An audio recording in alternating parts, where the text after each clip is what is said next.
Pagpupuri sa kabutihan ng Diyos. Magpasalamat kayo sa Panginoon, dahil Siya'y mabuti. Ang pag-ibig niya'y magpakailanman. Sabihin ninyo ito, kayo na iniligtas niya sa kamay ng mga kaaway. Dahil tinipon niya kayo mula sa silangan, kanluran, timog at hilaga. May mga taong naglakbay sa ilang.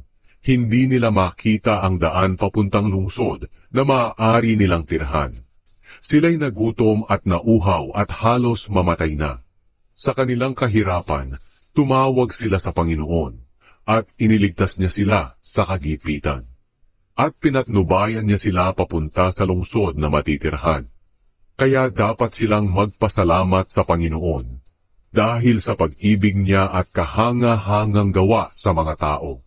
Dahil pinaiinom niya ang mga nauuhaw, at pinakakain ang mga nagugutom. May mga taong ibinilanggo, at kinadenahan na nakaupo sa napakadilim na piitan. Nabilanggo sila dahil nagrebelde sila sa mga sinabi ng kataas-taasang Diyos, at hindi sumunod sa kaniyang mga payo. Kaya pinahirapan niya sila sa kanilang mabigat na trabaho. Nabuwal sila ngunit walang sino mang sumaklolo. Sa kanilang kagipitan, sila'y tumawag sa Panginoon, at sila'y kanyang iniligtas.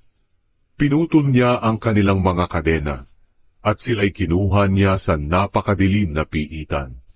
Kaya dapat silang magpasalamat sa Panginoon, dahil sa pag-ibig niya at kahanga-hangang gawa sa mga tao. Dahil giniba niya ang mga pintuang tanso, at binali ang mga rehas na bakal. May mga naging hangal dahil sa kanilang likong pamumuhay. At sila'y naghirap dahil sa kanilang kasalanan. Nawalan sila ng gana sa kahit anong pagkain at malapit ng mamatay. Sa kanilang kagipitan, tumawag sila sa Panginoon, at iniligtas niya sila. Sa kanyang salita, sila'y nagsigaling, at iniligtas niya sila sa kamatayan. Kaya dapat silang magpasalamat sa Panginoon, dahil sa pag-ibig niya at kahanga-hangang gawa sa mga tao. Dapat silang mag-alay ng handog ng pasasalamat sa Kanya, at ihayag ang Kanyang mga ginawa ng may masayang pag-aawitan. May mga taong sumakay sa mga barko at nagbiyahe sa karagatan, dahil ito ang kanilang hanap buhay. Nakita nila ang kahanga-hangang mga gawa ng Panginoon sa karagatan. Sa utos ng Panginoon, ang hangin ay lumakas at lumaki ang mga alon. Kaya pumapaitaas ang kanilang barko ng napakataas at pumapailalim. At sila'y nangatakot sa nagbabantang kapahamakan.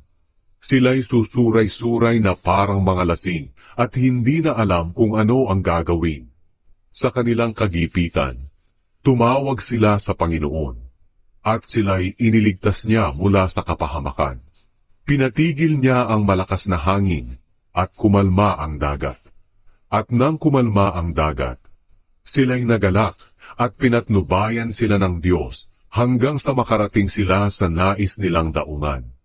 Kaya dapat silang magpasalamat sa Panginoon, dahil sa pag-ibig niya at kahanga-hangang gawa sa mga tao. Dapat nilang parangalan ng Diyos sa kanilang pagtitipon, at purihin siya sa pagtitipon ng mga namamahala sa kanila. Nagagawa ng Panginoon ang ilog na maging ilang, at ang mga bukal na maging tuyong lupa. Nagagawa rin ng Panginoon na walang maani sa matabang lupa, dahil sa kasamaan ng mga naninirahan doon. Nagagawa rin niya ang ilang na maging tubigan, at sa mga tuyong lupain ay magkaroon ng mga bukal. Pinapatiran niya roon ang mga taong nagugutom, at nagtatayo sila ng lungsod na kanilang tatahanan. Nagsasabog sila ng binhi sa bukirin, at nagtatanim ng ubas, kaya sagana sila pagdating ng anihan. Sila'y pinagpapala ng Diyos, at pinararami ang kanilang angkan. Kahit ang kanilang mga alagang hayop ay nadadagdagan.